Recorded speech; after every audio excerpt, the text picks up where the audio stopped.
Welcome students. So the topic for today is standard of proof. First of all, we have to understand that burden of proof और standard of proof दोनों related topics तो हैं, मगर एक दूसरे के ऊपर एक interdependency रखते हैं.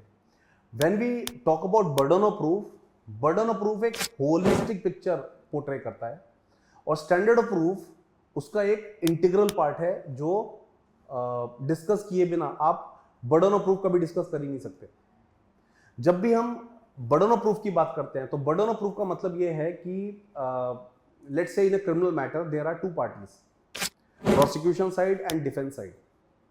दोनों पार्टीज को कुछ चीजें प्रूव करनी है. तो प्रूव करने के लिए जो बर्डन है वो उन दोनों पार्टीज के ऊपर ही है. जैसे समझिए अक्यूज जो है वो ये कहेगा कि भाई मैंने अपराध नहीं किया. वहीं पे प्रोसिक्यूशन क्या बोलेगा? प्रोसिक्यूशन कहेगा तुमने अपराध किया है. सो प्रोसिक्यूशन के ऊपर बर्डन ऑफ प्रूफ क्या है? That is accused has committed the offence. वहीं पे अक्यूज के ऊपर बर्डन ऑफ प्रूफ क्या है? That is he has not committed the offence. तो दोनों ही पार्टीज को अपना अपना बर्डन ऑफ प्रूफ क्या करना पड़ेगा? डिस्चार्ज करना पड़ेगा. तभी वो अपनी बात को प्रूव कर पाएंगे. ओके. स्टैंडर्ड ऑफ प्रूफ की जब भी हम बात करते हैं तो स्टैंडर्ड ऑफ प्रूफ समझिए, स्टैंडर्ड ऑफ प्रूफ तीन तरीके का होता है और समझ भी लेते हैं स्टैंडर्ड ऑफ प्रूफ होता क्या है. स्टैंडर्ड ऑफ प्रूफ एक डिग्री है. ठीक है. सो डिग्री ऑफ प्रूफ मतलब किसी भी फैक्ट को किस हद तक, किस एक्सटेंट तक आपको प्रूव करना है, उसी को हम कहते हैं स्टैंडर्ड ऑफ प्रूफ. ठीक है. सो स्टैंडर्ड ऑफ प्रूफ को इस तरह से हम कह सकते हैं, सपोज कोई फैक्ट है, उस फैक्ट को हम चार एविडेंसेस से सपोर्ट करना चाहते हैं. कोई एक फैक्ट है, सपोज कोई फैक्ट है और उस फैक्ट को हम एविडेंस 1, एविडेंस 2, एविडेंस 3 से हम सपोर्ट कर रहे हैं. ठीक है. तो क्या हम ये कह सकते हैं कि ये फैक्ट जो है वो फुल प्रूफ, मतलब ये जो फैक्ट है ये प्रॉपरली प्रूव हो चुका है? क्या हम ये कह सकते हैं? नहीं, हम ऐसे नहीं कह सकते. हमें ये देखना पड़ेगा कि इस पर्टिकुलर फैक्ट को प्रूव करने का जो स्टैंडर्ड है, whether we have met that standard or not, मतलब इस फैक्ट को प्रूव करने की डिग्री क्या है. जैसे अगर सिविल और क्रिमिनल प्रोसीडिंग्स को आप कंपेयर करें, सिविल मैटर में अगर कोई भी फैक्ट है, सिविल मैटर में अगर कोई भी फैक्ट है और अगर आपको प्रूव करना है तो नॉर्मली स्टैंडर्ड ऑफ प्रूफ क्या होता है कि आप उसको सब्सटैंशियली प्रूव कर दीजिए. मतलब आपने अगर major portion of that fact, अगर उस फैक्ट का मेजर पोर्शन आपने प्रूव कर दिया तो ये समझा जाएगा कि भाई कि आपने प्रूव कर दिया है. इसी चीज को हम कहते हैं प्रीपोंडरेंस ऑफ द प्रोबेबिलिटी. मतलब आपने उस फैक्ट से रिलेटेड उन फैक्ट्स को आपने हाईलाइट कर दिया जिससे उसकी पॉसिबिलिटी जो है वो, उसकी जो प्रोबेबिलिटी है वो एक्सट्रीमली हाई हो गई. आपने ऐसे फैक्ट्स कोर्ट के सामने पेश कर दिए कि the existence of that fact becomes extremely important, it is highly probable. इसी को कहते हैं प्रीपोंडरेंस ऑफ द प्रोबेबिलिटीज.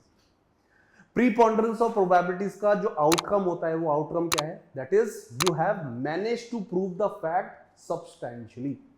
आपने कहते हैं ना मोटा मोटा, तो आपने उस पर्टिकुलर फैक्ट को मोटा मोटा प्रूव कर दिया. ठीक है. तो सिविल लॉ में अगर प्रीपोंडरेंस ऑफ प्रोबेबिलिटीज भी अगर आप अप्लाई कर देते हैं तो you will and up proving a particular fact.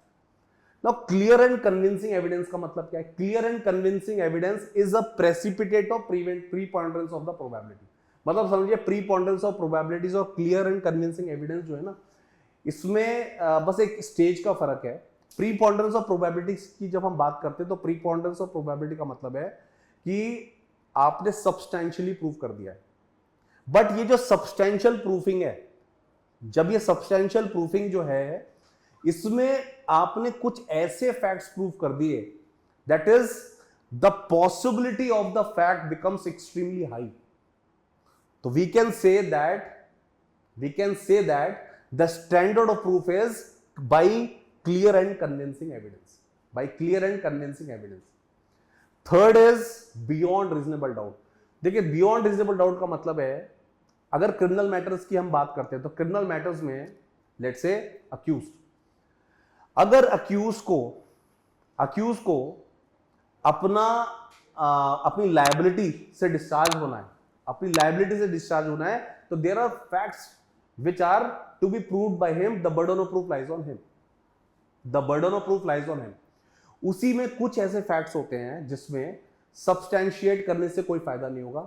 He has to prove the facts beyond reasonable doubt.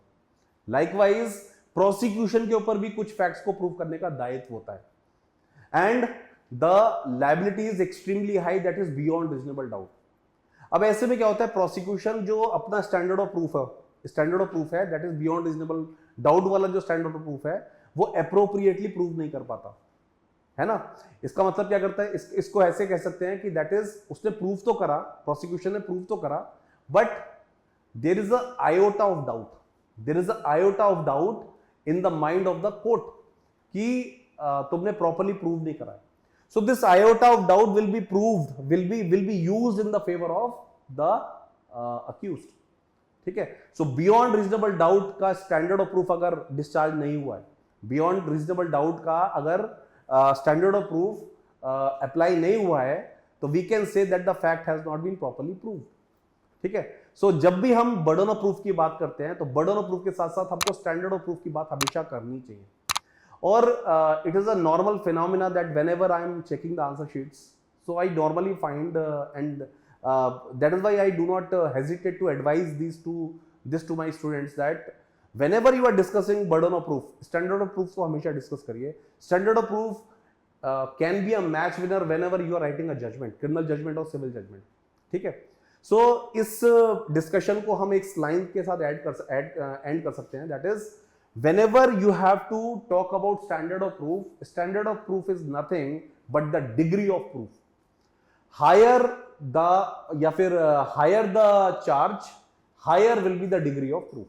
ठीक है. तो जितना हीनियस चार्ज होगा उतना ही डिग्री ऑफ प्रूफ हायर होगा. ठीक है. So hope I have made you understand the topic standard of proof. इसी तरीके के इंपॉर्टेंट और जो इंटरेस्टिंग टॉपिक्स के साथ हम फिर हाजिर होंगे. So till that time please keep encouraging body to law academy. Thank you.